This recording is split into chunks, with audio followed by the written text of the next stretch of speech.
It's great to see there are so many people joining the session. We're just going to wait a few more minutes and see if there are others who want to join. And then we'll start talking about what happens next after you've made your application.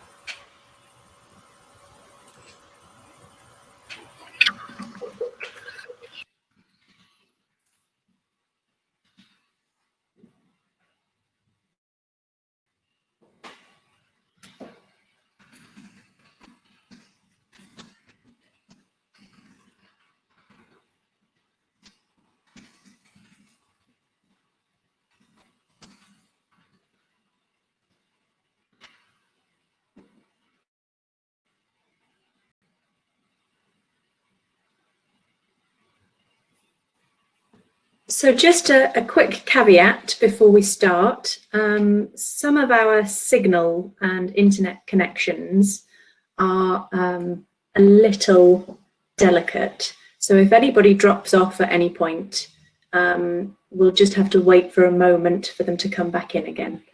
But hopefully we'll have a good, strong signal today.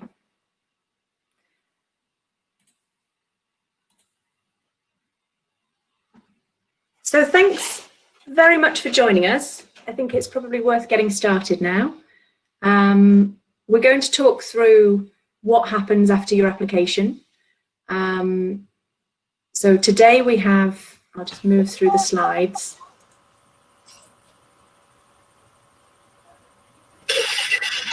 Today we have a few people here with us. So there's myself. My name's Harriet Howes, and I am head of the International Recruitment and Development team. There's my email address there on the screen if you want to get in touch. We also have Dave, and I'll let Dave introduce himself. Hi everyone, my name is David, and I'm the Assistant Registrar for Undergraduate Admissions. So this morning I'm going to be covering a little bit to do with undergraduate admissions and also a little bit on postgrad admissions as well.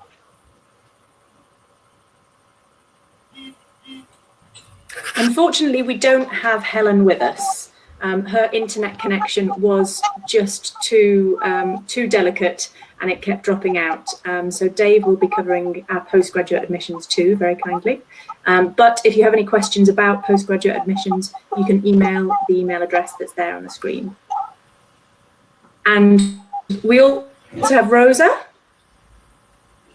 Welcome everyone, my name is Rosa. I'm the International Student Advisor at Aberystwyth University, and I can help you to apply for your visas to come and study here.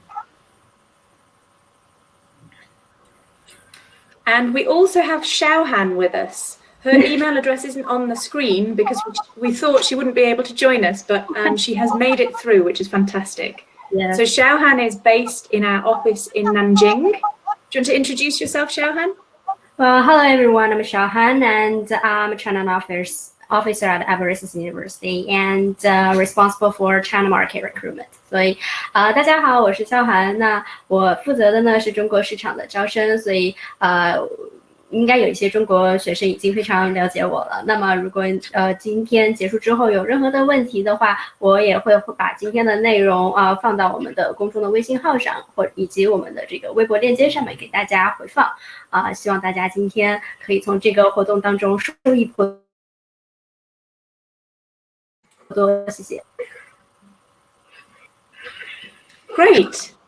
So good morning, everybody. And before we get started, we've actually got a little poll for you to do. So a questionnaire. Now, you should be able to see on your screens a little section that says polls. So if you click on that, it asks a few questions. What are you most, well, it asks one question. What are you most looking forward to? Is it meeting new people, experiencing a new culture, learning from our expert academics, or living by the sea? Maybe you already live by the sea, so living by the sea isn't a novelty. For me, it's an amazing thing. Brilliant. So you can keep putting in your opinions while we carry on with the presentation. So I'm going to get started now, and just a bit about what we're going to cover today. So we'll start off with probably the biggest question on your minds at the moment: what's going to happen in September? So I'll address that first.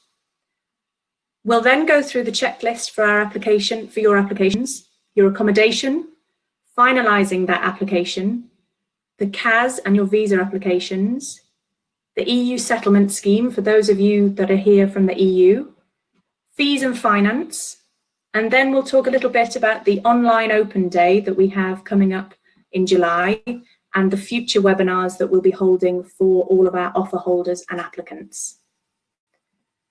We'll also have a question and answer session at the end.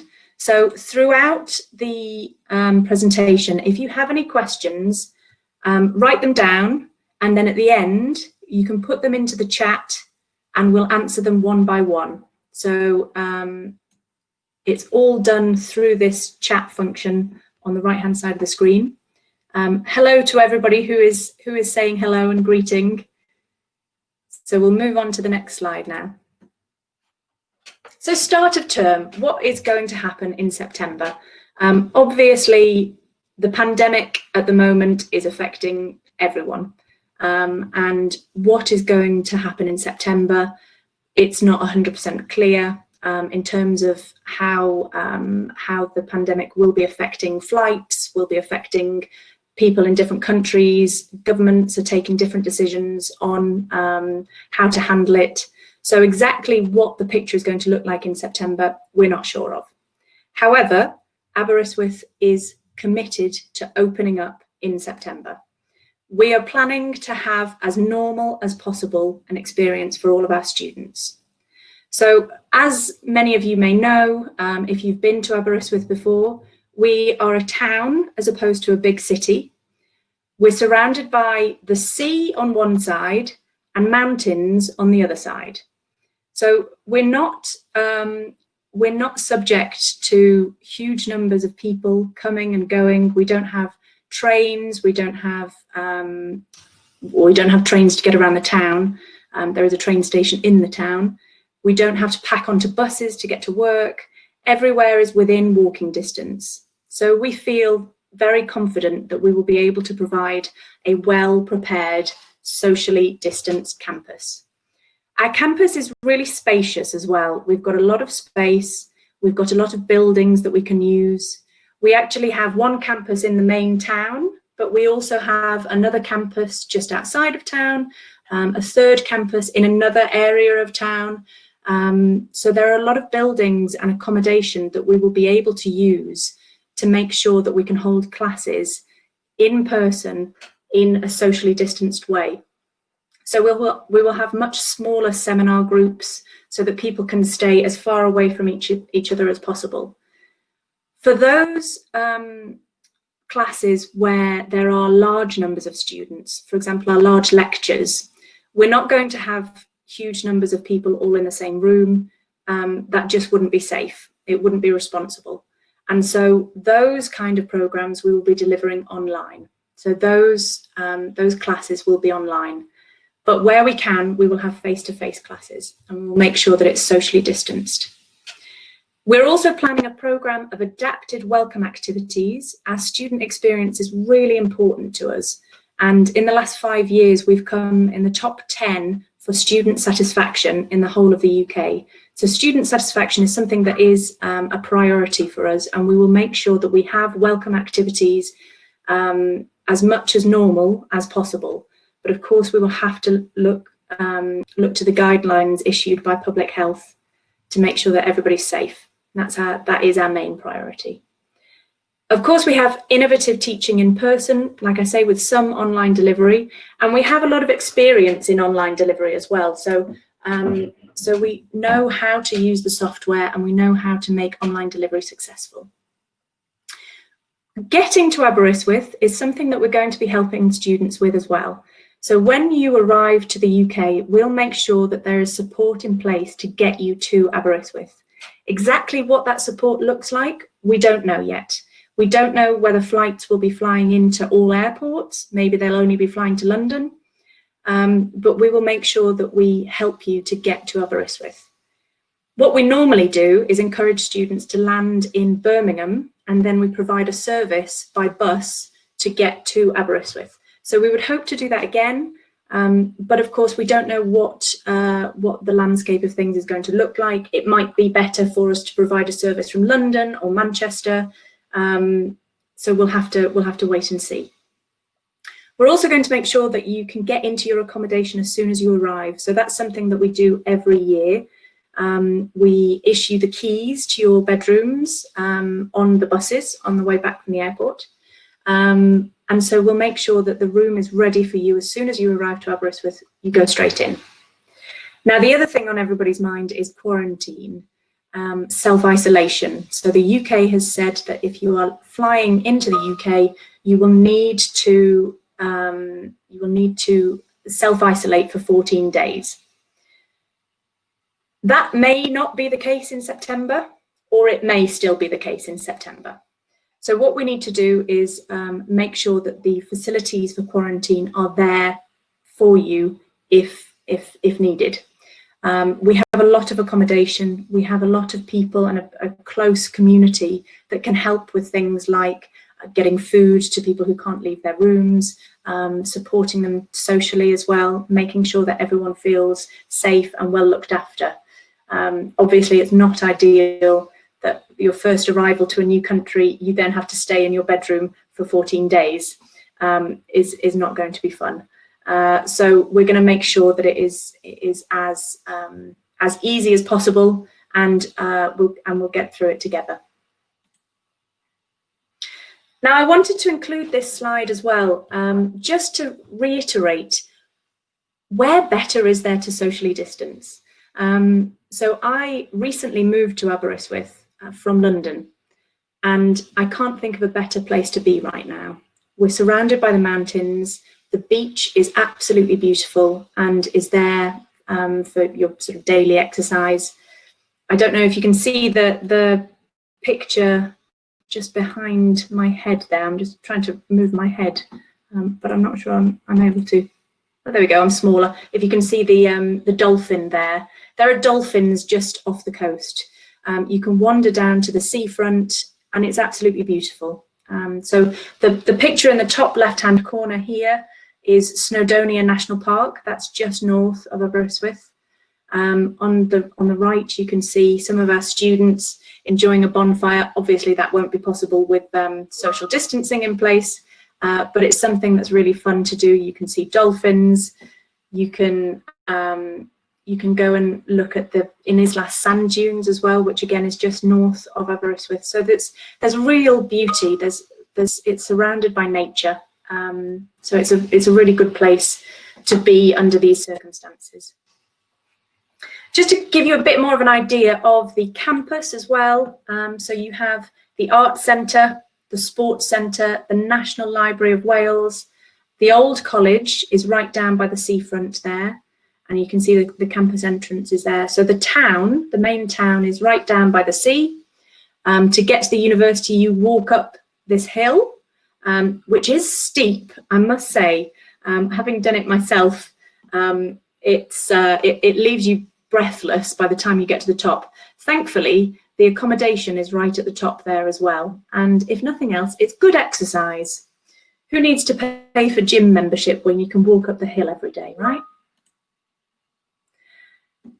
Again, this is the campus, but just from a different angle. So within the Arts Centre, you have the cinema, the cafe, theatre, gallery, dance school, and the bookshop.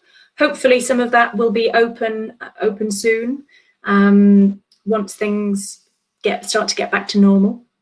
We have the Students' Union as well, which has a bar, a cafe, shop, societies, and the food outlets. Obviously, none of that is being used at the moment. There are food deliveries available, but everything is closed otherwise. But the campus is still functioning, as it were. The Aberystwyth town, again, is down on the left-hand side. That's down by the sea.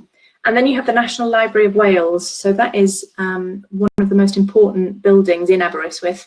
It houses around 6 million books. So it's a very important location for Welsh culture. Now, the location of Aberystwyth, as you've all made your applications already, I'm sure you know exactly where we are. But as you can see, we are right out on the west coast of the UK.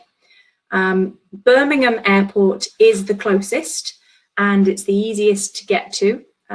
Like I said before, we would hope to provide a service so that we can collect you from the airport and bring you to Aberystwyth. But if you're doing it by train when you go home or when you return in subsequent years, there is just one train. You don't have to change anywhere. It's a train that takes you through the beautiful countryside of Wales and gets you to Aberystwyth. From Manchester Airport, there's just one change, and that's the same in London as well. So if you land in London and you want to get the train from London, then there's just one change that you need to make. So in terms of your application, finishing up of your application, hopefully you've all applied already. One of the first things to do is to apply for your accommodation as well. So to run you through some of our options, we have a lot of accommodation on campus. So we've never had to turn anybody away. We have got accommodation there, and there is accommodation in the town as well, which is run privately. So you can see some of the names there. So Court Mawr, which is the one spelled C-W-R-T-M-A-W-R,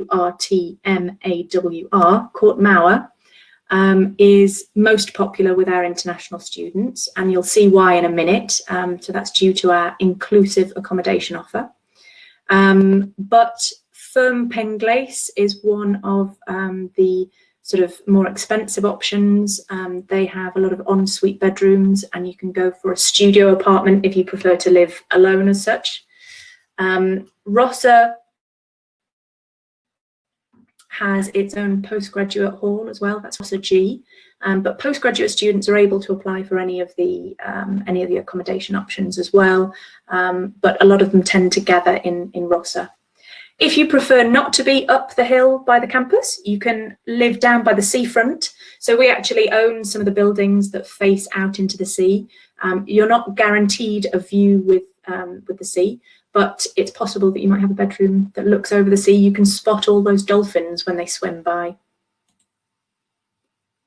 This is a bit about what some of our bedrooms look like. So they're all single bedrooms. We don't have any accommodation where students have to share. You all get your own bedroom, your own bed, your own desk and wardrobe within that bedroom. So at the top there, the three pictures at the top are our newer accommodation. That's Firm Penglace, that's the slightly more expensive. And the pictures at the bottom are just good examples of the rest of our accommodation. So they're all relatively spacious, single beds or a double bed in the more expensive option, desk, wardrobe, and so on. They're all kept clean.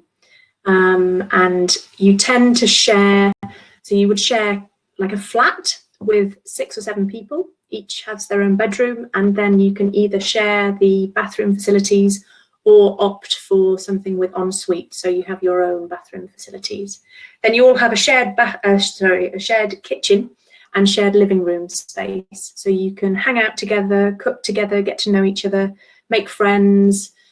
Of course, in September, we may be arranging the accommodation so that you are with the same people in your courses, to make sure that we keep people together as much as possible in the same, what we call bubbles. And that's one of the preventative measures that we're thinking about putting into action.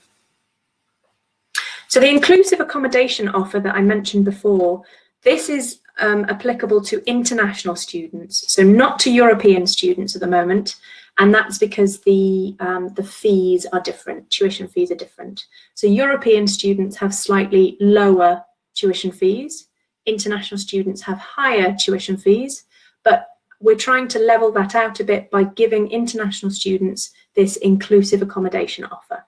So that means that your accommodation, the cost of your accommodation is included in your tuition fees. So you can choose either option 1 is Court Mawr, which I mentioned before. You can opt to live in Court Mawr, and in which case your accommodation fees are free. So you pay nothing at all. You pay your tuition fees as normal, and you don't pay anything for your accommodation. Or option 2 is if you want to go for a more expensive accommodation offer, as long as it is managed by the university and it's not managed privately by another company, you will have a £2,000 discount off the price of the accommodation. So that's a really fantastic offer, and it's not something that many other universities are able to give to their students. So next on the list is to meet any conditions in your offer. So I'm going to hand over to Dave now, who's going to talk you through from an admissions point of view. So I'll be back on your screen again soon. I'm going to disappear now. Thanks, Dave. Thanks, Harriet. Thank you. Hi, everybody. So I'm going to talk a little bit about how you can meet the conditions of the offer that you've been sent. So first of all, I'm going to focus on those of you who've applied for our undergraduate courses. And then in another slide's time, I'll talk a little bit more about our postgraduate courses. So this first slide is all to do with applicants for our undergraduate courses. A couple of things to point out. First of all, we will be contacting all of our international applicants in the coming days. We've started that process this week to outline any documentation that we require from you. So if you've already replied to your offer, you can expect an email from us. If you haven't already received it, it will be sometime this week or into the beginning of next week, and that'll detail any documents that we're missing from you.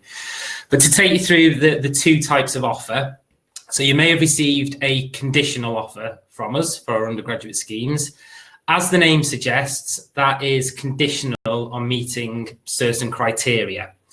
So in order to meet the terms of your offer, probably we've included in there academic grades that we require. So depending on the qualifications that you're studying, we will have indicated in your offer what we expect you to achieve in those qualifications. Any additional documents that may be listed in your offer. So normally that would include the third of these bullet points, which is an assessment of English language. So that could include things like IELTS and other specific country qualifications that we accept for English language as well. Also, it may be additional academic qualifications that are outside of your offer that we've also asked for as well. And also, if you didn't submit a reference at the point at which you applied to us, we also require that as a condition of our offers as well. So what we will be doing, as I said, is sending out a message to everybody who has replied to their offer to indicate which of those conditions we're still waiting for evidence on. And I'll talk a little bit more about evidence very shortly as well. If you've received an unconditional offer from us, that essentially means that you've satisfied our academic entry criteria and our language criteria as well. However, we will still require you to submit some additional documentation in support of your visa application. And I'll get onto that very shortly. You can contact us at any point. So the undergraduate admissions team are available on that email address that you can see on the slide. I should have said from the outset, don't worry about writing all of this information down because it is all available on our website and we will contact you individually about this as well. So that's a little bit about meeting the kind of the undergraduate offer. This next slide, so I'm covering this for my colleague Helen. Unfortunately, as Harriet was explaining, her internet connection is a bit slow today, so that's why I'm having to cover this for her. So this is specifically talking about postgraduate students. So this is anybody who's applied for a postgraduate master's course or one of our research schemes as well. So the conditions are slightly different between undergraduate and postgraduate. So in most cases, postgraduate students will receive a conditional offer. So this will be dependent on you, again, achieving certain qualifications, all of which will be indicated on your offer letter that you will have received from the postgraduate office. Included within that as well would also be any additional documents that are required. And that, again, would include, for some of our applicants, evidence of English language proficiency.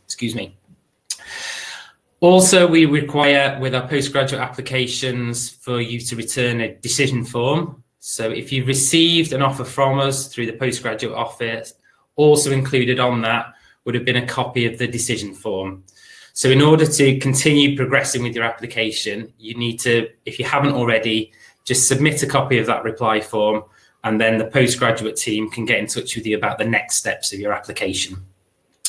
Also required is a financial declaration form. So that just talks about kind of how you intend to pay your fees.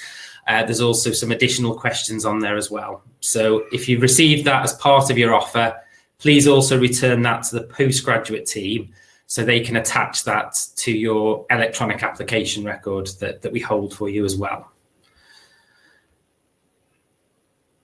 Okay. So to bring together the undergraduate and the postgraduate applications, for our international students who require a visa, you will require from the university what's known as a CAS, or a confirmation of acceptance for studies. So this is the university essentially saying that they'll support you in terms of your visa application. And my colleague Rosa is going to talk about that in a bit more detail shortly. But in order for the university to be able to issue you with a CAS letter, which is a PDF document that we'll send to you via email, we do require a full suite of documents from you. So you can see those listed here on the bullet points. So I'll just go through them one by one, so you're aware of them. So we'll need copies of your academic certificates or transcripts. So again, these will be detailed in the offer that we've sent you. So if, for example, we've asked a US student for a copy of their high school graduate diploma, we need a copy of that certificate and the transcript. Secondly, English language qualifications. We accept a very broad range of English language qualifications, and we've actually, in light of COVID-19 and the exceptional circumstances, extended the range of English language qualifications we accept. So if after this webinar you pop onto our website, we've got a specific section of frequently asked questions for applicants, and on there it lists all of the English language tests and qualifications that the university are able to accept, including those additional online testing that have been brought on board in light of the current situation we find ourselves in. Final documents, a copy of the photo page of your passport. So we don't need the front cover or additional contents of it. It's just the photo page so that we can verify your name and your date of birth and see that it's a valid passport. The financial declaration form, which would have been included as part of the offer that we sent you. If you applied via UCAS for our undergraduate courses, we'll send you a copy of that financial declaration form by email. So don't worry if you haven't received that already, we'll get that sent out to you. And finally, evidence of the non-refundable deposit, which is £2,000. So if you could, you can pay that via various means. Most people will do it via a bank transfer, and we also have details of the international deposit scheme on the website as well. If you want to do an online payment for that, that's an option as well, and that's the quickest option to pay that deposit. So depending on whether you're undergraduate or postgraduate, depends on which email address you send these documents through, and they're listed there on the bottom of the slide. But as I mentioned earlier on, all of this information is going to be made available after this morning's webinar and is currently available on our website as well.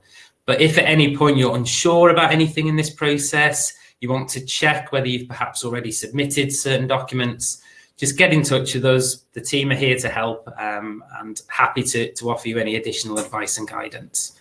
So I'm just going to close off my chat screen now and hand over to Rosa, who's going to talk to you in a little bit more detail about the visa process. Thank you, Dave. I will give you some information about how to apply for a visa. We will be sending out this presentation after the session because there are some links that you will find useful, which I won't go into now, but in your own time, I would advise you to recap, go through the whole presentation again in your own time and go through the links that we will be providing to you. So, and the other thing to say before I start on the slides that I will go through is that if you've got any questions, we are really, really happy to hear from you. We will have some time after all of the presentation to take questions on the chat function, but also please do email us. We will provide you with all our contact details, and we'd be really, really happy to hear from all of you. So, do you need a visa to come and study at Aberystwyth University if you are coming to study in September 2020? Non-European students will need to apply for a Tier 4 visa, and you need to do this before you come to study at Aberystwyth University.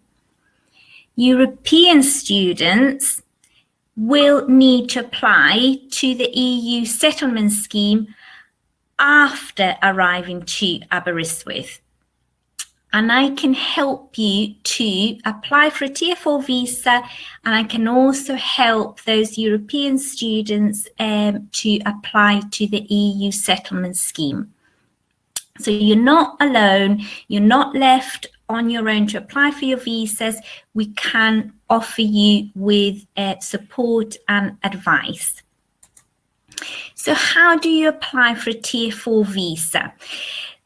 The process should be smooth. If you follow the steps that I will go through, we would not expect you to have any problems. The first thing that you need to do is start preparing your supporting documents, and in the next slide, I will list your supporting documents. You can start preparing your supporting documents as soon as possible. So even if you have not completed the admissions process, even if you have not received your CAS from the university, it's important that you start preparing your supporting documents from now, so that once you are ready to submit and apply for your Tier 4 visa, you've got all of your supporting documents ready to go. So after you've prepared all your supporting documents, you will need to complete an online visa application form. And we have a tutorial that you can go through, and that's a step-by-step tutorial, and it tells you exactly what questions you're going to be asked on the online application form and how to answer them. After you've done that, you need to book an appointment at a visa application centre. And when you go to your appointment, you will be asked to bring any copies of your supporting documents. You will provide your biometric data, and that is when they will scan your fingerprints, they will take a scan of your face, and they will take an electronic signature. Some students will be asked to attend a credibility interview.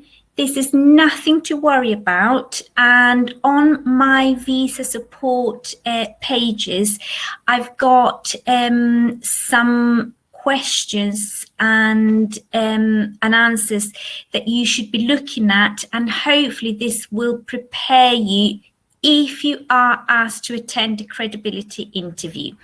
The credibility interview is conducted online, and really the main reason for being asked to go through a credibility interview is so that the Home Office can make sure that your English is at a level which is adequate to the course that you have applied to study with us, and also to make sure that you are a genuine student. Okay, so if you're asked to attend a credibility interview, I would advise you to have a look at the visa support web pages, because there will be a set of questions there that will help you to prepare for that. Now, during this COVID-19 pandemic, visa application centres have been closed, but from the 1st of June, they have begun to reopen again. Now, it's a phased approach, so not all visa application centres are open at the moment, but they will be opening in the next few months. Again, on my visa support pages, there are links there to the visa application centres, and you can check whether the visa application centre that is closest to you is open or not. So the final stage of your visa application will be to wait for a decision to be made by the Home Office. Now, if the Home Office grants you your visa, which we very much hope they will do, because you would have submitted all the correct supporting documents, if your visa is successful, then you will be issued with a 30-day visa.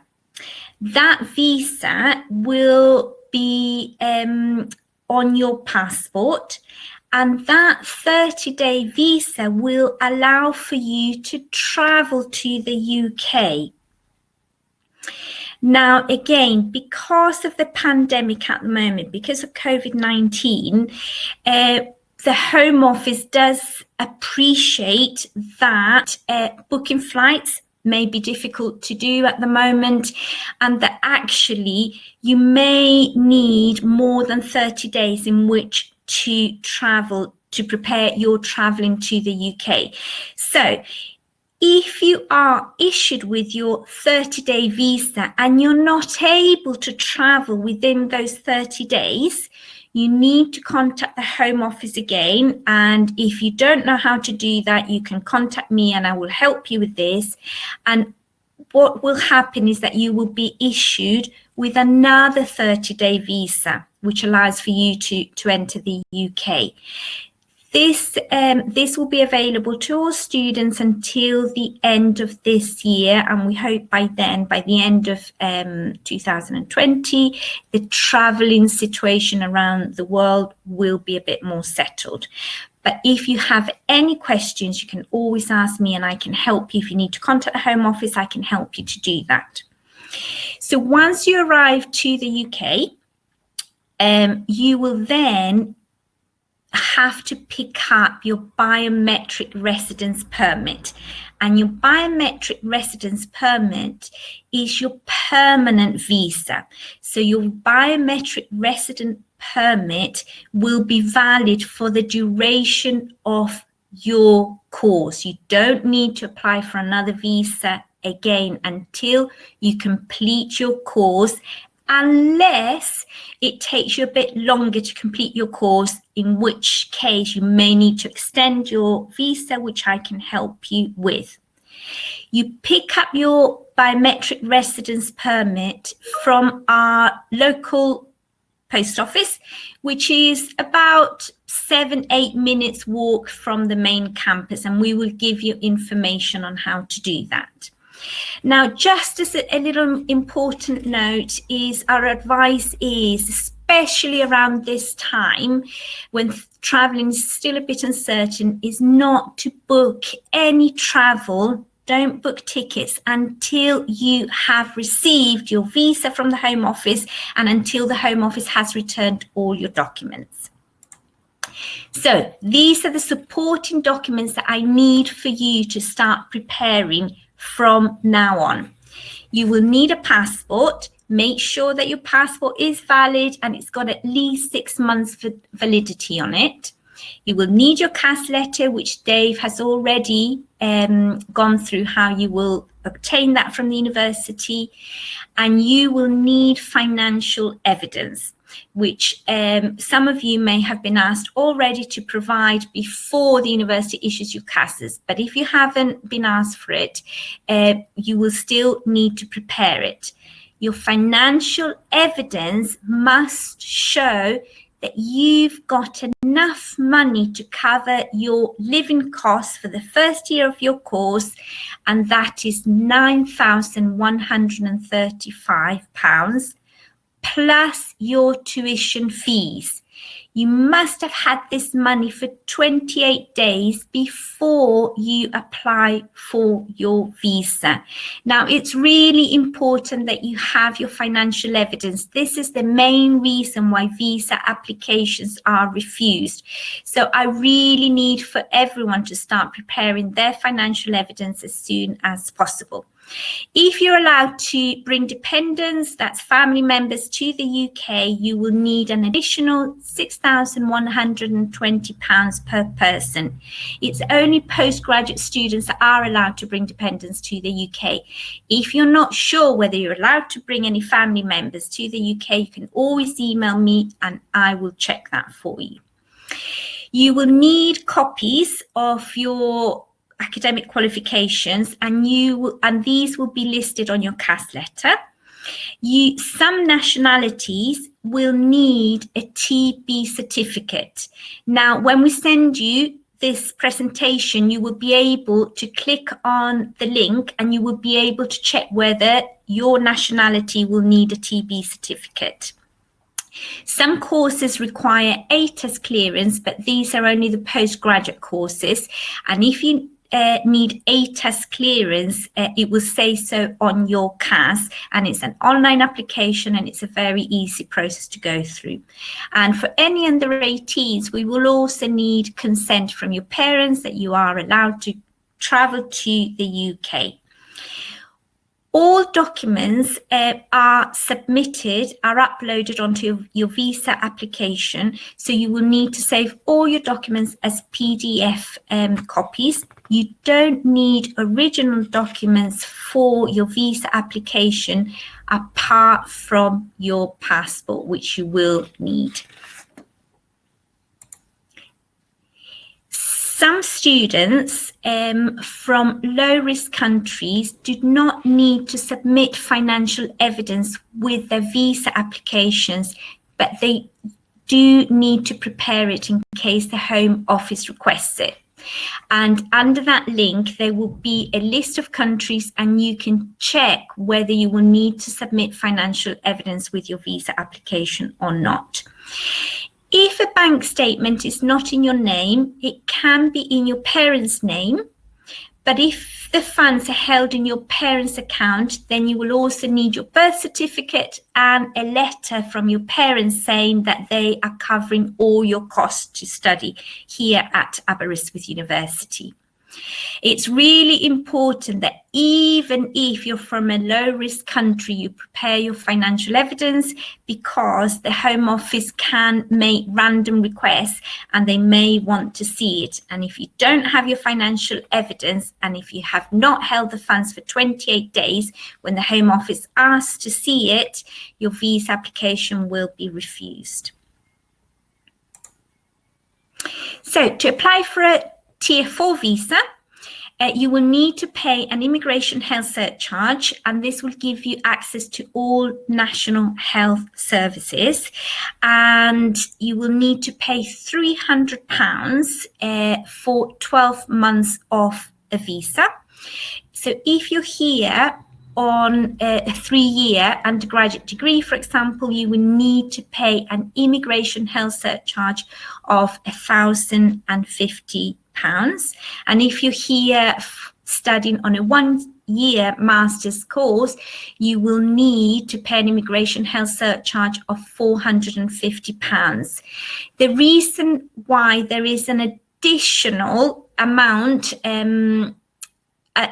of immigration health surcharge is because when your visas are granted, the Home Office will add an additional 4 months of visa at the end of your course, and this will allow for you to undertake any visits, to do any traveling in the UK, and to pack up before you return home, and you will be asked to pay an immigration health surcharge for those 4 months as well. And the visa application fee at the moment is £348. Everything is paid online, so make sure that you've got a bank card and that you've got enough funds to pay for that. So that's the Tier 4 visa for international students. Now, European students will be eligible to apply to the EU settlement scheme. Now, the EU settlement scheme has been set up by the UK government to protect European citizen status in the UK after Brexit. The EU settlement scheme provides evidence that you're allowed to live, work and study in the UK. It's a very easy process to go through, and there are no fees to apply to the EU settlement scheme. You don't need to do this before you come to Aberystwyth. You can do this after you arrive. And it's a really, really simple process. All you need to do are take 4 steps. You need a passport to prove your identity. You need to complete a very quick online application. And you need evidence that you are living in the UK, which the university can help you with. You need to make a declaration that you don't have any criminal convictions. And that's all that you need to do to apply to the EU settlement scheme. I will help you to do that after you arrive to Aberystwyth. I will be running some sessions from October onwards, and I can help you to apply to the EU settlement scheme. Once you apply to the EU settlement scheme, your status in the UK will be protected, and it means that you will not need to apply for a visa in the future when the UK introduces a new immigration system in January of next year. Finally, just to remind you that the information that I'm giving you is correct as of today, but there may be changes due to the COVID-19 pandemic that we're going through. So to check up-to-date information is really important that you keep referring to our visa support and advice pages, and keep in touch. We're a small university and we can provide you with one-to-one support. So please don't feel that you are on your own. I appreciate that applying for a visa is complicated. So please do get in touch. We are here to help you. Like I said, at the end, we will have time to take any questions from you. Thank you very much for listening. Thanks, Rosa. Hello, everybody again. So I'm just going to finish off the checklist for your application. So the final thing, after you've applied for your accommodation, you've met all the conditions in your offer, you've provided your documents to get your CAS and paid your £2,000 deposit, for those of you who are international as opposed to EU. You've applied for your visa. The next thing is to organise your tuition fee payments.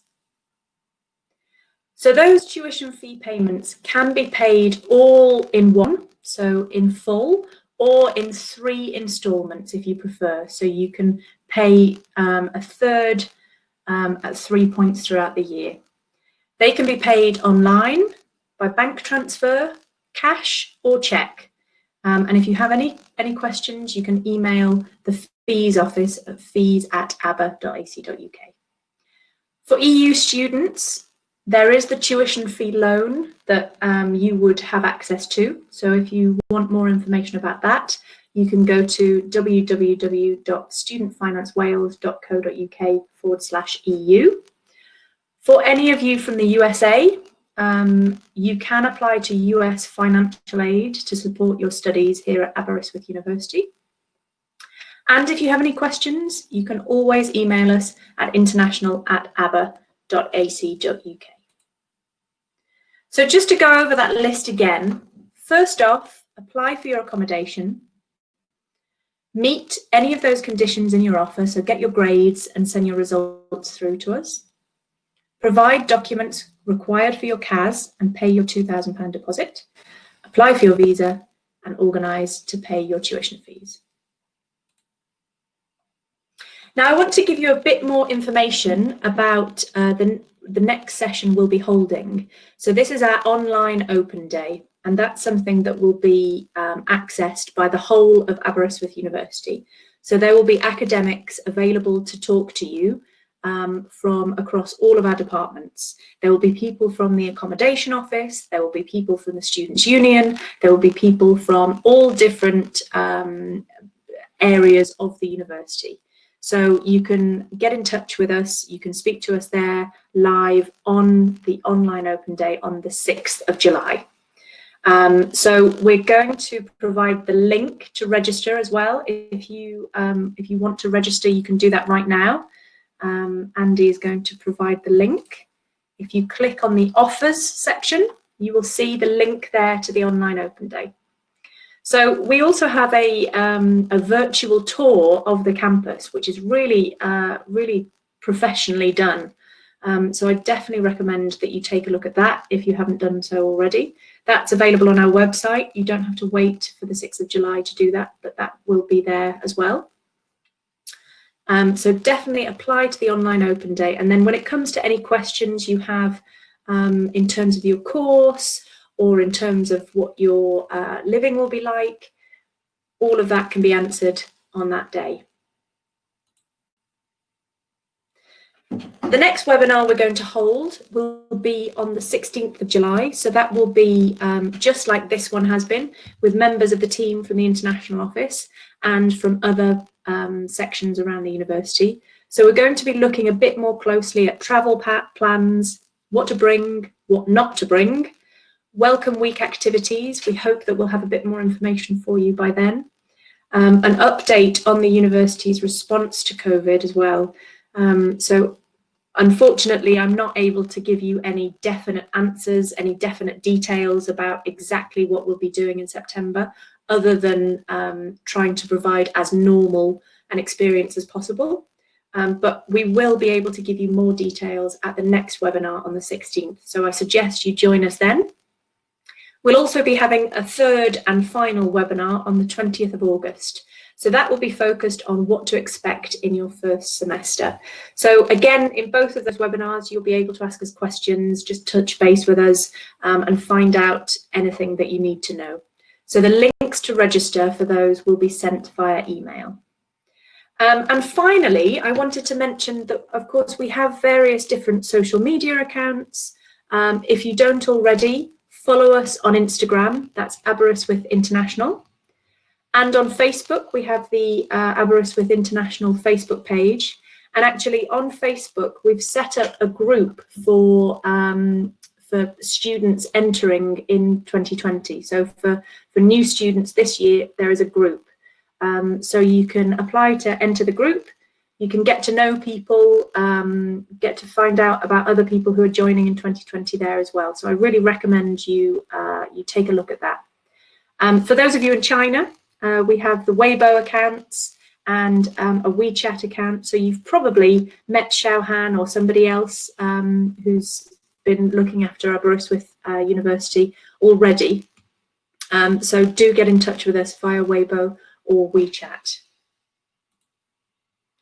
Okay, so on to the questions section. These slides will also be available for you to download from this webinar session. So there will be a files section available, and these slides will be you'll be able to download them.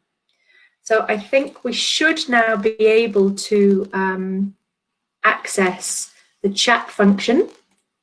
So any of your questions, put them in and we'll get through them one by one. So perhaps if all presenters could rejoin the room. Hi, Rosa. Hi, Dave.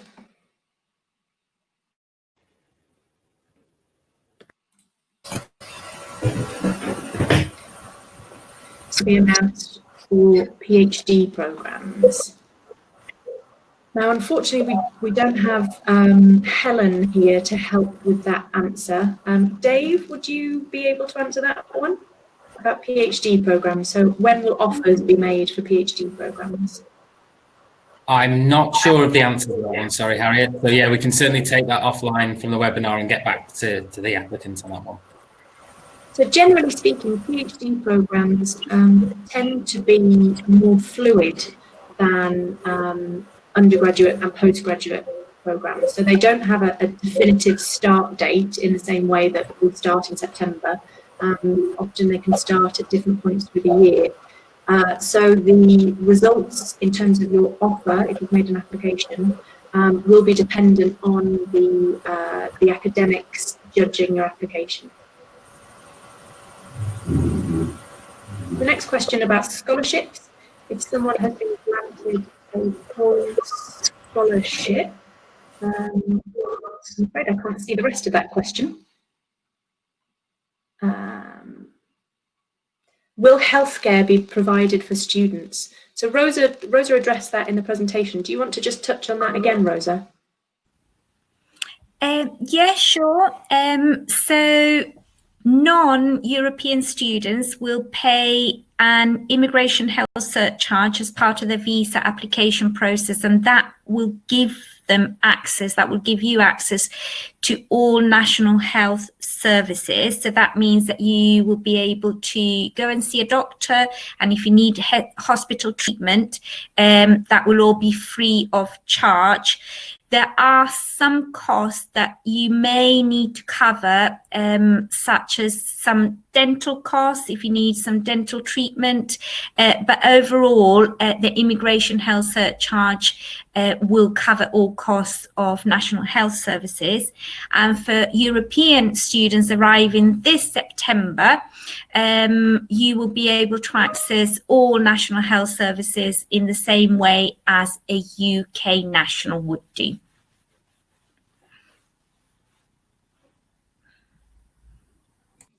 Thanks, Rosa.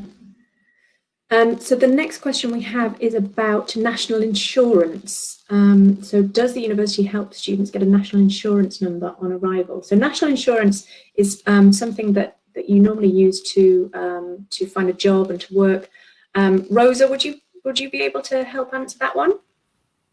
Yeah, normally the university would hold sessions on campus where staff from Job Centre Plus, who are the people that issue national insurance numbers, would come and register students who wish to apply for national insurance numbers. Those sessions are organised by our colleagues in the career service. They are looking into that now.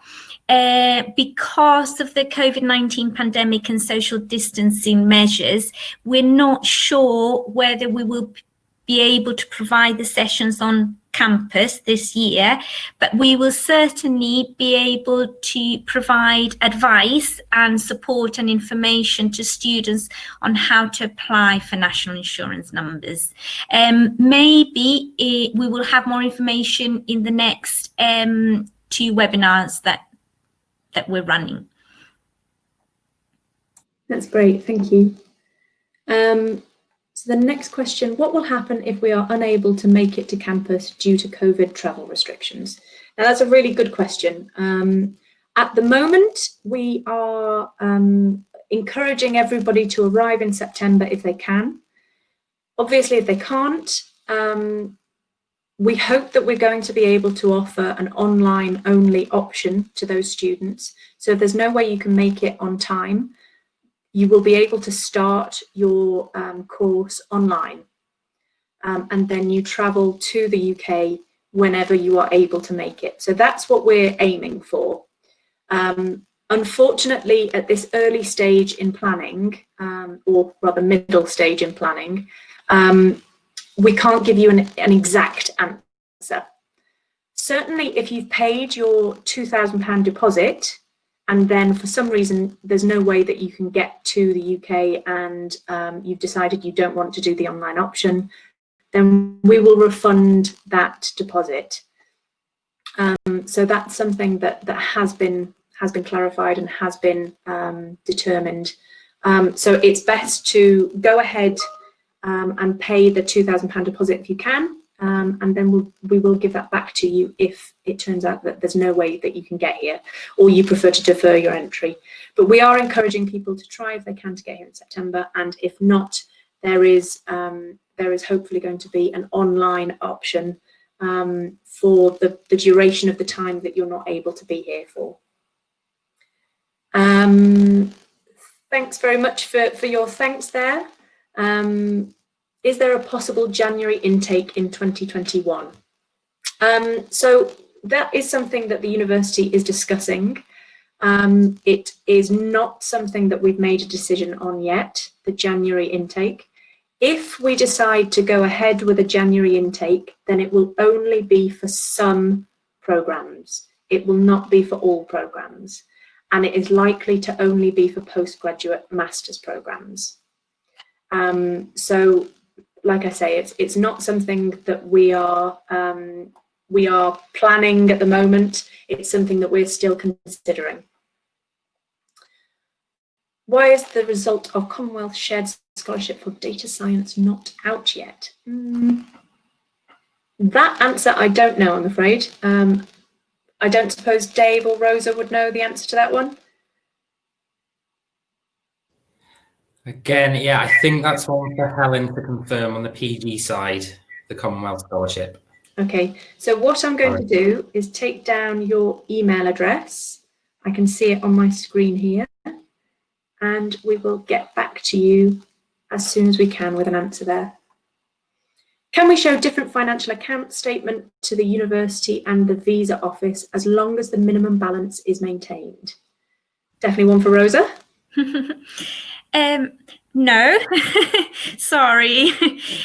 We expect the financial evidence that you are submitting to the university to be the same as you are submitting for your visa application, because the reason why we asked you to submit financial evidence to us is for us to be able to check that you will be able to make a successful visa application and that your financial evidence meets all of the Home Office requirements. So we do expect for you to send us the financial evidence that you will be using for your visa application.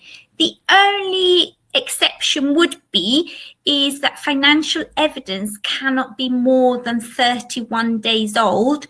So, for example, if you send a bank statement to the admissions team in late June and you submit your visa application at the start of August, you will need to request an updated bank statement, because the bank statement that you provided to the admissions team would be expired. It would have gone over the 31 days that it's allowed to be. So in those circumstances, then yes, you would be able to submit a different financial evidence to the one you submitted to the university.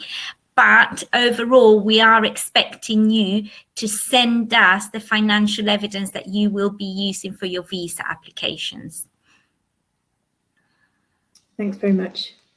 So the next question we have is also about a PhD programme application and no response yet. Harry, I've taken your email address down and we'll get back to you about that. For any of these queries about your application, you can always email either postgraduate admissions, pg-admissions @aber.ac.uk, or for undergraduate, ug-admissions @aber.ac.uk. Lissy asks if, as an EU student, I can apply for a postgraduate loan without a national insurance number. Over to you, Rosa. My understanding is that you do not need a national insurance number to apply for student finance, so that should be fine. Okay, so the next question is about financial evidence alongside a scholarship. So how does preparing financial evidence work if you will be applying for or have secured a scholarship paying for the majority of your expenses for postgraduate studies? Hello. So if you are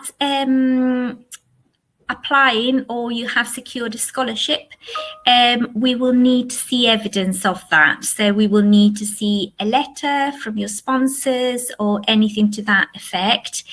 If this scholarship covers all of your tuition fees plus your living costs, that's the only evidence that we will need to see.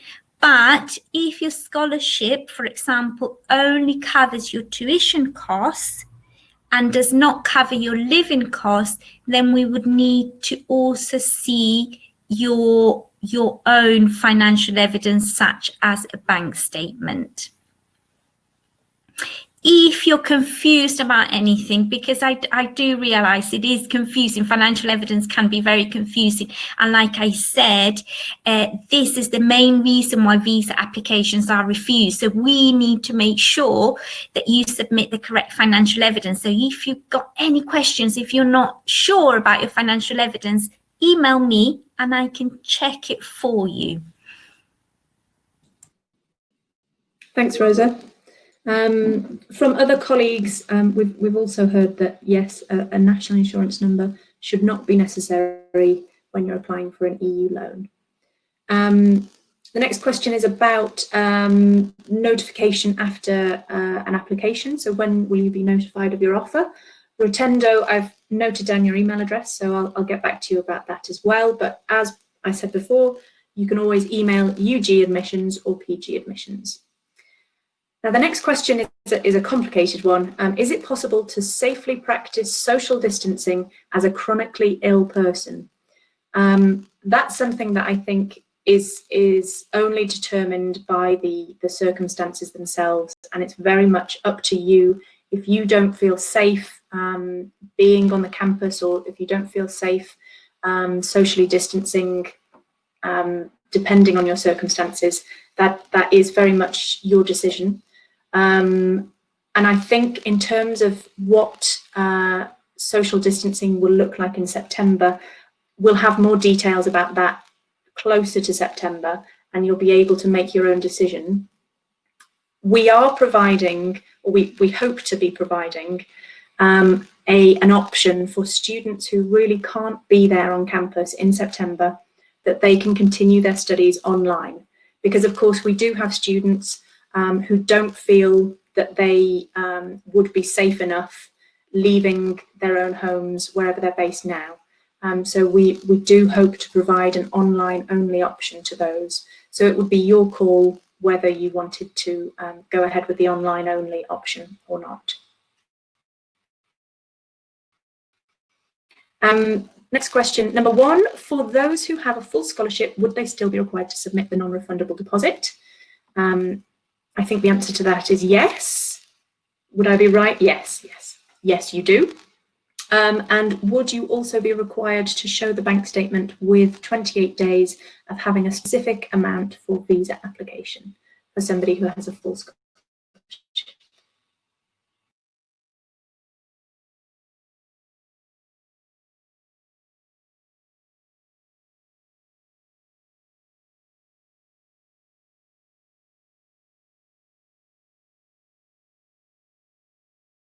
So I think Rosa answered that one earlier. Do you want to add anything further to that, Rosa?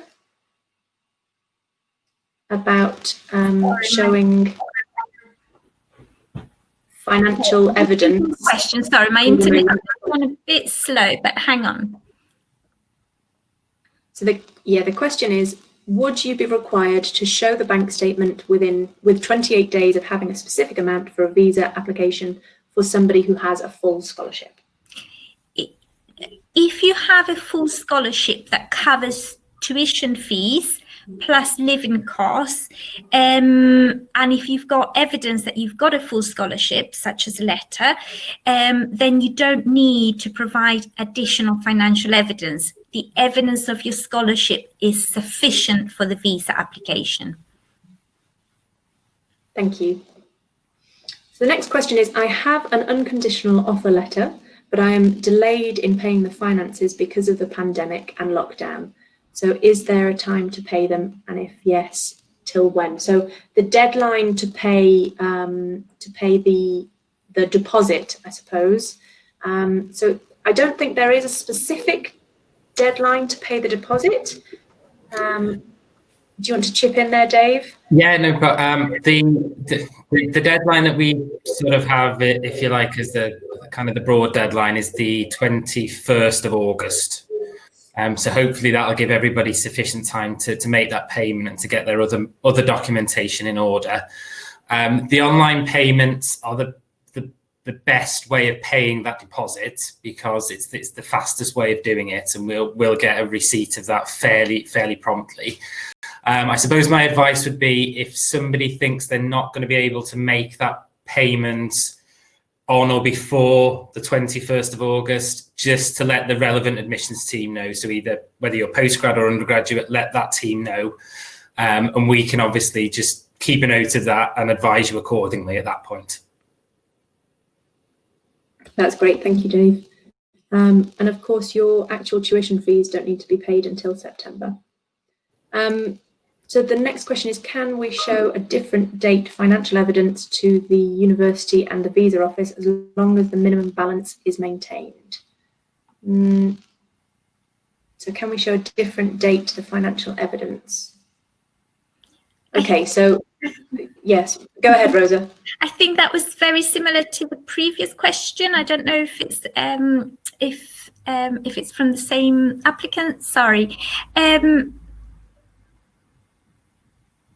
We expect for you to use the same financial evidence in that you submit to the admissions team as the one that you submit for your visa application. It should be the same financial evidence. But like I said, if there has been quite a delay between you submitting the university with your financial evidence and the date that you submit your visa application, then yes, you will need to get updated financial evidence. So you will need to get an up-to-date bank statement, because the bank statement that you submit for your visa application cannot be more than 31 days old. Excellent, thank you. So the next question is a good one. This is a student who has decided to take the pre-sessional English course that we have, so that's online. Now that course ends on September the 11th. So would that be too late to apply for my visa then? Because of course visas take a while to process. Can I apply for my visa before I finish the course? What are my options? So that's one for both Dave and Rosa, I think. Okay, yeah, so we will be working with colleagues in our International English Centre. They're the individuals that kind of run the pre-sessional courses as well. We are aware that the completion dates for those courses are a little later, so we will be putting provision in place to make sure that we can issue documents in good time and in good order as well. Again, my advice with that would be, if you can prepare all of the other documentation in advance of that, so everything else that we've covered off, so that we just be waiting at that point for final confirmation of your pre-sessional results, that will make the process a lot faster our end. So please get as much documentation as you can prior to that September date. And then if we're just waiting for the pre-sessional results, that means we're just waiting on that one document and we can get the ball rolling straight away then. Just to add, Dave is completely right. As much preparation now will benefit you when you're ready to apply for your visas. But just to reassure you, some visa application centres do provide a priority service, which has an additional fee, but we would advise students that are applying for their visas in September to take up the priority service. It is a relatively low additional fee. I think is around the equivalent of £100.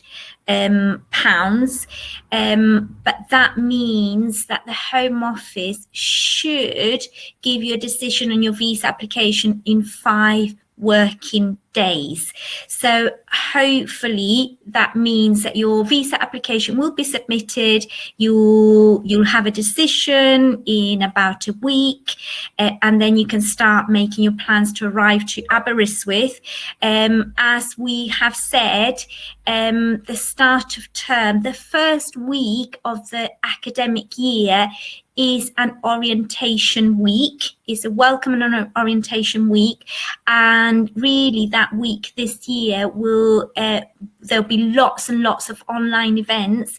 But if you're not able to be physically here in Aberystwyth that first week, it should not disadvantage you in terms of your academic studies. So we still have got some flexibility on the date that you arrive to Aberystwyth. But I mean, obviously we want everyone to try and arrive as soon as they can, but please don't worry if you cannot be physically here for the first day of the academic year. You will not be missing out on anything. We'll make sure that you have access to all of the welcome events. Okay. I've just heard from our China office that actually the tests on the pre-sessional English programme will be held a couple of weeks before the final date, which means that the results will come back slightly earlier, and that will just give you a little more time to make that visa application as well. The next question is about, well, similarly, visa offices in India are closed. An application can only be made after they're reopened, and we don't know when that will be. If I miss the beginning of classes, will that be a problem? So, like we say, we are expecting that students will probably be delayed, and we are trying to put provision in place where that happens. Like we say, try as hard as you can to get here when term starts on the 21st of September. But if you are delayed for whatever reason, then you can begin your classes online. About the conditional offer, if the student hasn't met all the conditions required, what will that mean in terms of acceptance to Aberystwyth University? One for Dave. It's a good question. So your offer conditions are there because there are expectations in terms of what you'll achieve to progress well through the course. That's why we set the offer conditions as we do. In terms of English language requirements, if that's a condition of your offer, we don't have any flexibility in terms of that because of the various kind of regulations that Rosa and I have touched upon around visas. If you weren't to meet the academic conditions, or if you were to narrowly miss the terms of your offer in terms of the academic conditions, we would review those cases on an individual basis as well. And clearly, wherever somebody's shown commitment to Aberystwyth and is interested in our schemes, where we can apply a level of discretion, we will always try to do that. But just to reiterate, in terms of English language conditions, we can't kind of change the terms of those offers. But academic conditions, we do try and apply a degree of kind of discretion where applicants haven't quite met the terms of their offer as well. If you think you're going to fall into that category, by all means, again, get in touch with us and we can give you some advice kind of around that as well. Great, thanks, Dave. Next question, again about national insurance. So if you just want to touch on that quickly, Rosa. So does the university help students get a national insurance number on arrival, or does this need to be done beforehand? We will help you to get a national insurance number. I don't know whether we will be able to run sessions on campus this year because of the COVID-19 pandemic, but we will certainly give you information. If we cannot run the sessions on campus, we will provide you with information on how to register for a national insurance number. Okay. Harriet, can I just go back? I think we may have missed one question from Tiffany. Oh, we did, didn't we? Can student loan be used as financial evidence for visa application? Go ahead. Okay, so the only student loan that you can use as financial evidence is an educational student loan, which only some countries offer. If it is an educational student loan, that's absolutely fine. We will just need to see evidence of that in terms of a letter or your loan agreement. If you don't have an educational student loan, but you but your funds are coming from a loan, then really what you will need to do is, once you have secured the loan will then need to go into your bank account, and it will need to be there for 28 days before we can issue a CAS and before you can apply for your Tier 4 visa. Okay, thank you. Okay, so we also have a question about arriving to Aberystwyth and the bus service that Aberystwyth provides, and whether parents can join on that bus service. So the answer is that in previous years, yes, parents were allocated spaces on the bus as well, as long as you let us know. But this year, we would hope to offer the same service. So hopefully, yes, but I can't confirm anything until we have further information about what flight plans are going to look like and so on, and where we will be collecting from, and how we can provide the transportation in a safe, socially distanced way, if that's what public health requirements demand. And if the bus service is not used, how would you be able to get your keys from accommodation? So accommodation will be open. There is an office there. So you will be able to go into the accommodation offices, give them your name and details, and they will be able to allocate you your keys when you arrive. Next question is about applying for a place whilst in my country, and I got the offer when I was already here in February. I have a Tier 4 visa partner, which expires in 2024. My husband is doing PhD right now at Aberystwyth. Great. Good. I can't see the question there. Oh, it's okay. I can see it, I think, Harriet. Precious, you should be able to apply for a Tier 4 dependent visa. If you email me, I can send you information on how to do that, and I can help you with that. That's great. So we can take down your email, Precious, and get back to you. Next question: which courses are more likely to be taught online? Like I say, well, all the courses will have an online only option. So we're making sure that if students cannot get to Aberystwyth because they are vulnerable to coronavirus, or because they are not able to get to the country, then there will be an online option, or we hope there will be an online option for all courses. In terms of the possible January start in January 2021, that, like I say, will be more likely postgraduate programs, and it will be more likely business programs and computer science programs. But that's very much unconfirmed at the moment. So you'll have to wait for details about that. Is there any possibility of online distance learning where we wouldn't have to fly to the UK? Yep, as I just said, we are considering that online option. We do want to encourage students to be here in September, because we want to deliver a mixture of face-to-face lessons and online lessons. We believe that your student experience will be much better if you are actually here in person.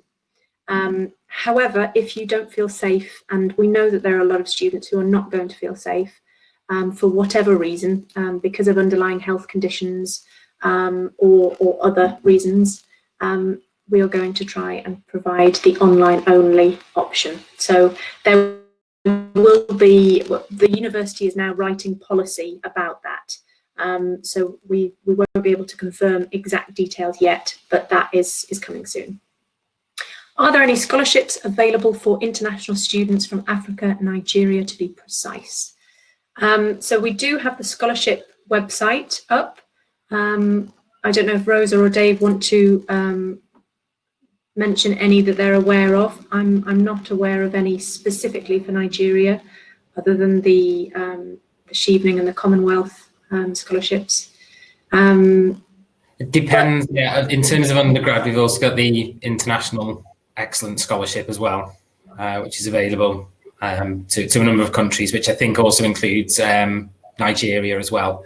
So there, as you said, Harriet, best place to go is the website and look at the scholarship section, because it's got details of undergrad and postgraduate scholarships on there as well. I'll send you an email, Innocent, about that and follow up. I was invited for a scholarship interview in my home country before COVID, so the interview was postponed indefinitely. What should I do in the instance that I need to complete the condition before an admission is offered to me? One for you, Dave. Right, I'm just reviewing that question again. So the interview. Sure. Scholarship interview.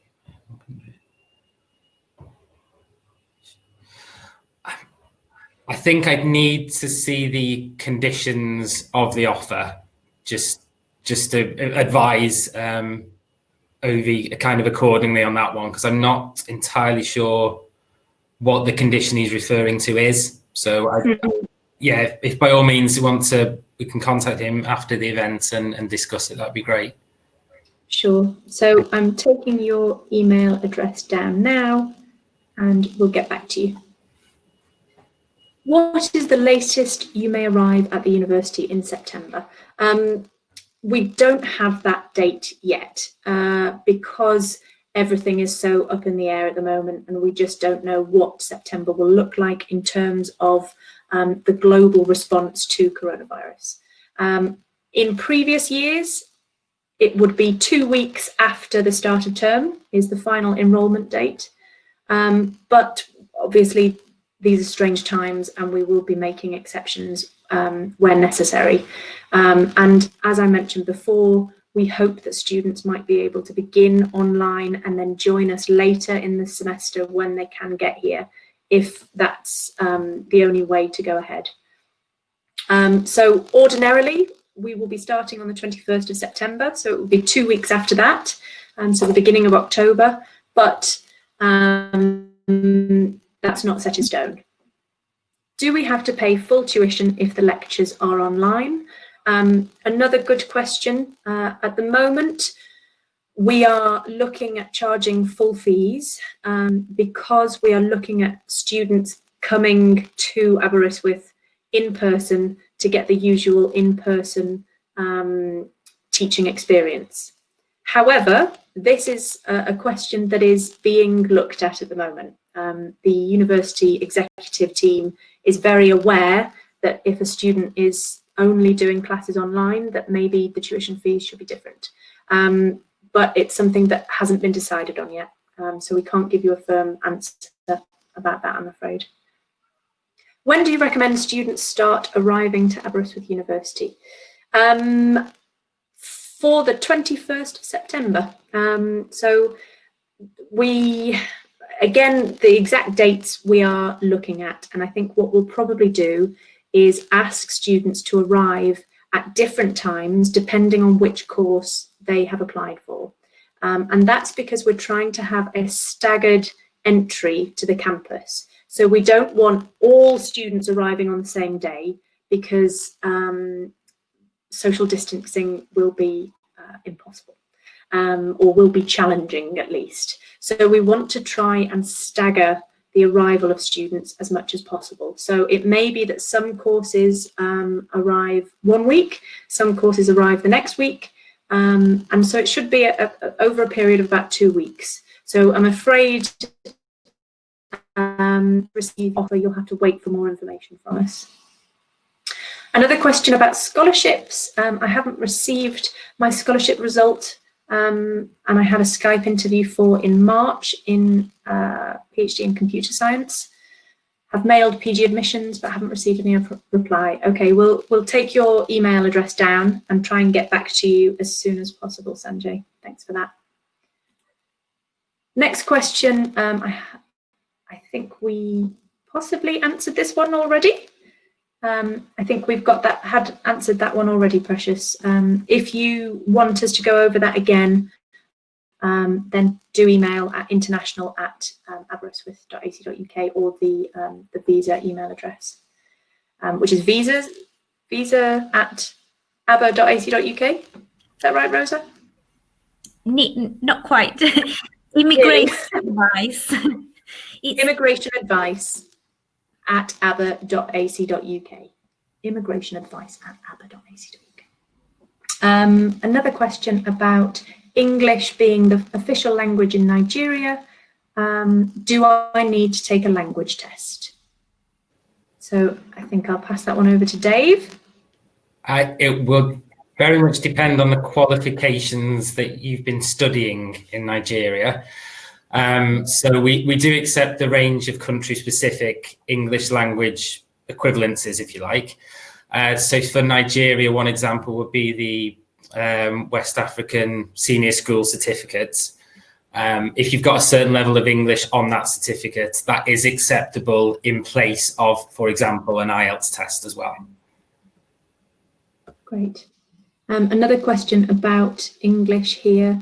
I've received a conditional offer and took an IELTS test during this pandemic, but had a score of 6. Also talking about English requirements, I've got my English proficiency because I've studied all my life in English. Will my English proficiency be considered?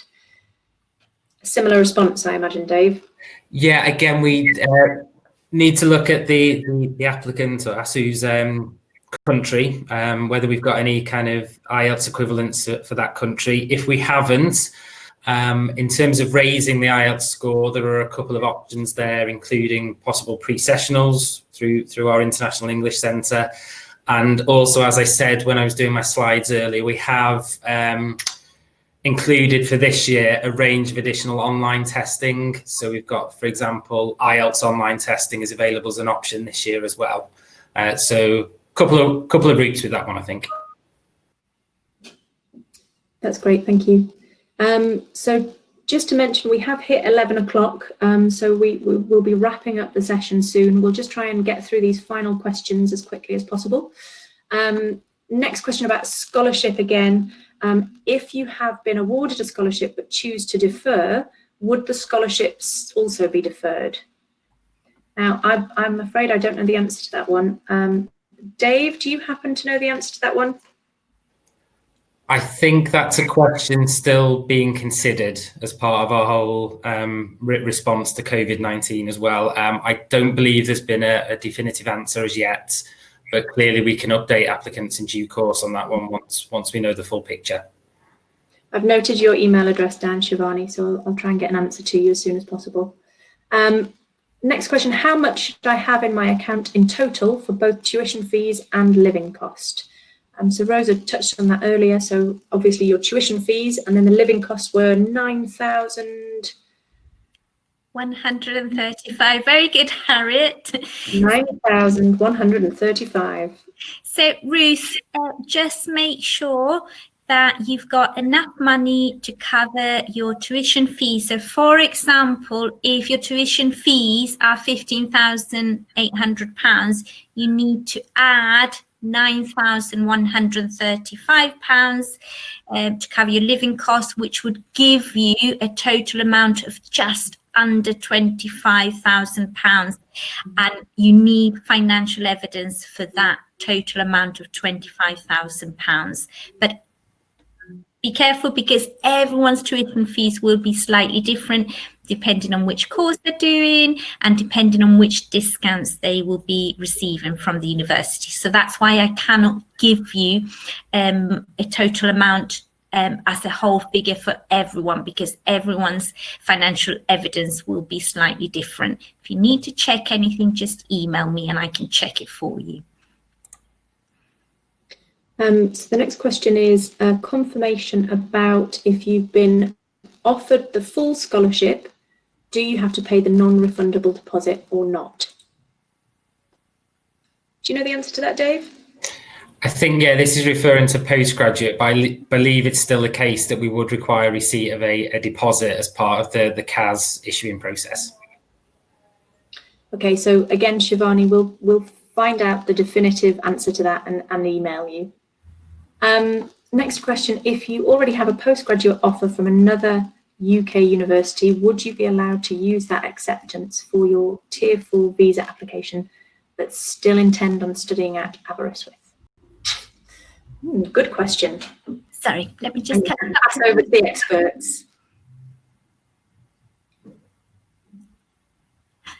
No, I'm really sorry. If you have an offer to study at another university, even if you have received a CAS letter, that CAS letter is specific for study at the university that issued that CAS. So we wouldn't be able to accept you onto one of our courses with a visa that was supported by a CAS from another university. You need to receive a CAS from Aberystwyth University and then apply for a visa which will allow for you to study with us here at Aberystwyth University. That's great. Next one for you specifically, Dave. Received a conditional offer which requires that I meet a certain score in my advanced master's degree, which I already have. However, currently I'm also pursuing and about to finish another MPhil degree, results of which won't be out until August. Could my PhD admission be conditional upon successful completion of my current degree? I think we need to get back to Shivani anyway in regards to the scholarship question and the deposit question. My take on that one would be if your offer condition is in regard to a qualification you've already completed, then that's the evidence that we'd need. So there probably wouldn't be any requirement for the confirmation of the additional qualification. So I'd say go with what's on your offer letter, and provided you meet those conditions, we can proceed with the application on that basis. That's great, thank you. Another question, when do we plan to roll out the CAS letters to international students? So the CAS will only come after you have your unconditional offer, but perhaps Dave can elaborate a little more there. Yeah, so the earliest we can start issuing CASs, and this is because of a Home Office deadline, not necessarily our own ones, is 3 months before the start of term. So that would put us towards the end of June, would be the earliest we could start issuing them. However, we can only issue a CAS once we have all of the documentation in place that I went through earlier on when I went through my slides.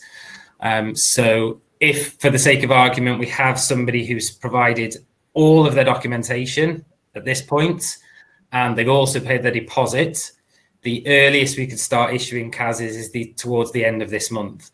But for most applicants who are waiting on their final academic results, and they'll probably start filtering through from July and into August, we can only issue your CAS once we've got all of those final documents in place. I hope that makes sense and answers the question. Thank you. So we have another question about the Commonwealth Shared Scholarship for data science.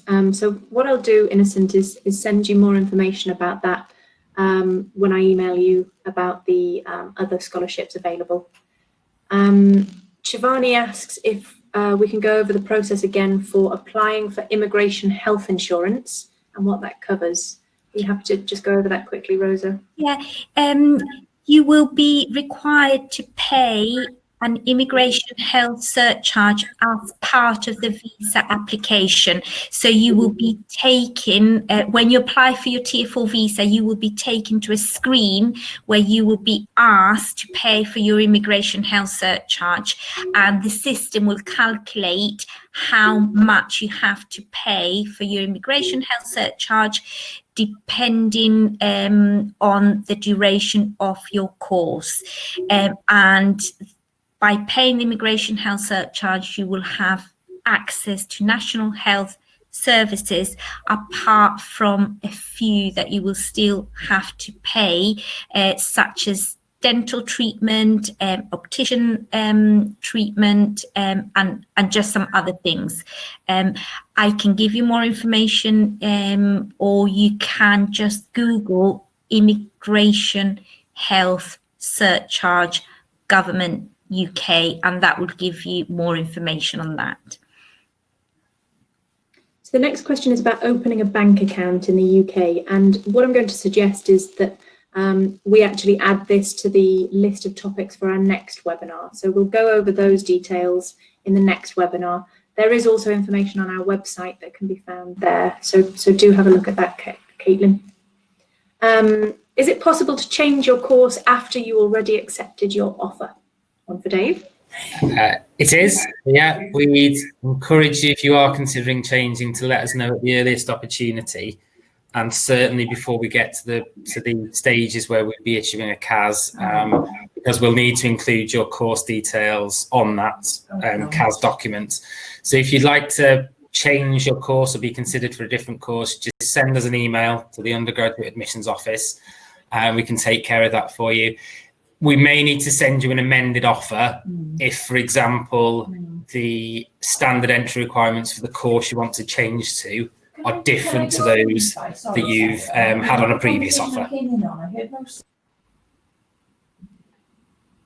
That's great, thank you. Another question about the amount of money you need to show for dependents. So our presentation obviously said that each dependent you need to show an extra £6,120, but apparently the UK visa site says £9,135, and I think maybe that's because it's £9,135 for you, but £6,120 for each dependent. But if Rosa wants to comment on that at all. That's exactly right. So the living costs per student are £9,135, but if a student is bringing a dependent, they will need to add to their financial evidence £6,120 per dependent. Great. The next question is, do the US federal student loans count as an education loan, or is the education loan you referred to something different? This is in regard to the question on student loans as financial evidence. So one for you again, Rosa. I'm not an expert on US federal loans, but the US federal loan will be considered as an educational loan. My understanding is, but Dave or Helen, who's not here today, may have more information. My understanding is that the university will get an automated notification from US federal loans that the student has received that loan, and that is enough evidence for us to issue a CAS and for the student then to apply for a Tier 4 visa. Yeah, absolutely. We've had information from Helen, who is chatting online, that yes, US federal loans can be used. Next question. I've not received any result or update of my Skype interview for PhD. Sanjay, I will take down your email address and we'll follow up with you. I recently applied in animal science. When I can hear about admission, any scholarship for international undergraduate students. Take a look at the scholarships webpage. As Dave mentioned earlier, we do have the International Excellence Award. And of course, one of the things that a lot of our students are really interested in is the inclusive accommodation offer that we have. So that's almost like a scholarship in itself, because you don't have to pay anything towards your accommodation. Next question, for the undergraduate biology degree, if it's fully taught online due to not being able to travel to Aberystwyth in September, how would the practical sessions be taught online, or would I not be doing practicals until I get to the campus in person? I'm afraid that's all different details that we're planning now, so we're not able to give you any information about it right away. The department will be looking at all of those types of questions. You know, how can students do practical sessions whilst they're online? So we'll be able to get information to you once it's been decided on. So apologies for not having a more firm answer. Next question is, how much does the international student need to pay for immigration health surcharge if I'm only planning to study for the final year undergraduate? So I think it's £300 for this year, and I think if you're applying for it after October 2020, it was £470. So for September, it should be £300. I'm from Cameroon. I got my English proficiency and I've studied all my life in English. That was, I think, in response to the question we had earlier. Yeah, if question about. Sorry, I would say, yeah, if Ashley wants to send a copy of his certificate through to the undergraduate admissions address and mark it for my attention, I'll take a look at that and get back to him with confirmation. Great. A question from an EU student. If I have sent an application to Student Finance Wales and I decide to defer my course offer to September 2021, will I still hold the student finance loan for 2021? Good question. One for Rosa, I think. Are you happy to answer that one? I'm really sorry. I think we're not going to have an answer yet until we hear more information on what finance is going to be available for students that start their courses in September 2021. That will come from the Welsh Government, and we just don't have that information yet. I'm sorry, I can't give a definite answer at this moment. And I mean, that's another reason why we're really encouraging students to get here in September if they can, because it's a better year to continue your studies. There's a lot of research that's been done about students who are looking to defer their courses, and actually, what the options are for doing something else in this year. It ends up becoming a sort of wasted year if you're not able to do anything else. So we are encouraging students not to defer unless, of course, they have a real reason that they need to do so. So then we've got a lot of lovely messages saying thank you. So thanks for your thanks. Then we have, could you please mention the name of the Facebook page for the incoming international students that you mentioned? Yes. So that's the Facebook is our Aberystwyth International, and there is an entry 2020 page there. So you can click onto that. So if you join our Facebook page, follow us on Facebook or like us on Facebook, and then apply to enter the entry 2020 group. Final question here. I live in the EU, but I have a British passport. Will I need to have healthcare insurance? I think that's a no, but I'm going to ask Rosa. Yeah, no, you have the same rights to health insurance as a UK citizen. You are a UK citizen. Wonderful. So that's the end of the presentation, the end of the webinar. Thank you so much for joining us. It's been great to hear some of your questions and see so much interest in the courses. And we look forward to welcoming you in September. Just keep watching out for more messages from us and through these webinars, and we can hopefully give you more information as things firm up. So just a recap, the PDF of the slides will be available in the files section. If anybody is interested, 51% of our students are most looking forward to learning from expert academics. And I'm happy to say that the recording of this webinar will be on our web pages afterwards. So if you do want to watch it again, then you'll be able to. Okay, well, thanks again and goodbye. Bye-bye.